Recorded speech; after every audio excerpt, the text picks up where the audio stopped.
Hello বন্ধুরা, আজকে আবারও নিয়ে এসেছি আপনাদের জন্য এক প্যান্ডেলের ভিডিও, যেটা কোনো ডিজাইন না, এক মেলাতে প্যান্ডেল করেছিলাম তার ভিডিও। এই যে আপনারা দেখতে পাচ্ছেন এখানে কাজ শুরু হয়ে গেছে অলরেডি। এই যে লম্বা লাইন ধরে আছে, এই লম্বা লাইনে হবে পুরোটাই প্যান্ডেল।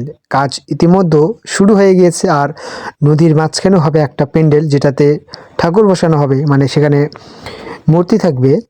আর এই যে আপনারা দেখতেই পাচ্ছেন বন্ধুরা, কাজ সম্পূর্ণ স্টার্ট হয়ে গিয়েছে। এটা পুরোপুরি হবে 100 মিটারের মতো লম্বা প্যান্ডেল। তো কেউ যদি দেখে না থাকেন তাহলে অবশ্যই ভিডিওটি লাস্ট অবধি দেখুন। আর এখানে হবে একটা ছোট্ট গ্রিন রুম। আর দেখতেই পাচ্ছেন বন্ধুরা যে বাঁশ টাঙানো হয়ে গেছে। আর ওইদিকে যেটা বাঁশ টাঙানো হয়ে গেছে, তারপরেও ওইদিকে আরও একটা প্যান্ডেল হবে এরকমই। তো এই যে এখন কাপড় লাগা আমাদের পুরোপুরি প্রায় হয়ে গিয়েছে। আর আমি এখন চলে আসলাম ওখান থেকে এখানে হবে যাত্রা গান। তার জন্য এখানে বাঁশ অলরেডি ফেলা হয়ে গিয়েছে। এখানে যাত্রা গান শুরু হবে, এখানে মেলা। আর ওই যে দেখতে পাচ্ছেন বন্ধুরা, আমাদের ওই জায়গাটাতে লম্বা করে প্যান্ডেল পুরো, মানে 100 ফিট প্যান্ডেল কমপ্লিট হয়ে গেছে। আর এখানে হবে যাত্রা গান, তার জন্য আমরা এখানে প্যান্ডেল তৈরি করব। স্টেজ হবে আর চটের প্যান্ডেল হবে, পুরোটাই চট দিয়ে ঘেরা।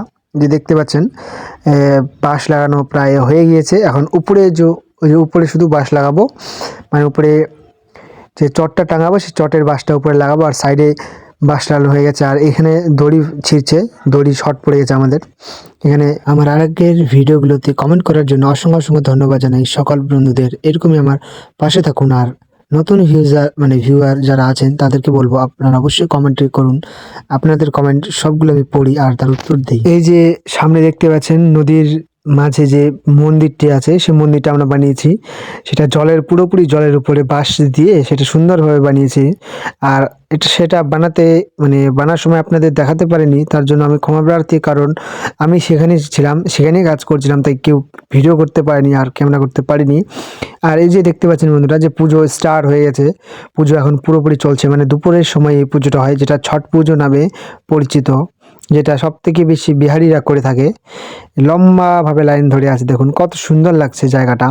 আর এই জায়গাটা, এই মেলাতে যদি আপনারা আসতে চান তাহলে সামনের বছর, এই বছর তার হলো না, সামনের বছর দেউড়িয়াতে আসতে হবে। বুনিয়াদপুর থেকে সোজা পীরতলা থেকে মোটামুটি 8 কিলোমিটার ভিতরে আসতে হবে। আর এই যে চট লাগানো পুরোপুরি হয়ে গেছে। আমরা রাতের বেলা, মানে চট লাগাতে সন্ধ্যা হয়ে গেছে। এই যে মন্দিরটা দেখতে পাচ্ছেন বন্ধুরা, এই মন্দিরটা পুরোপুরি জলের উপর হয়েছে।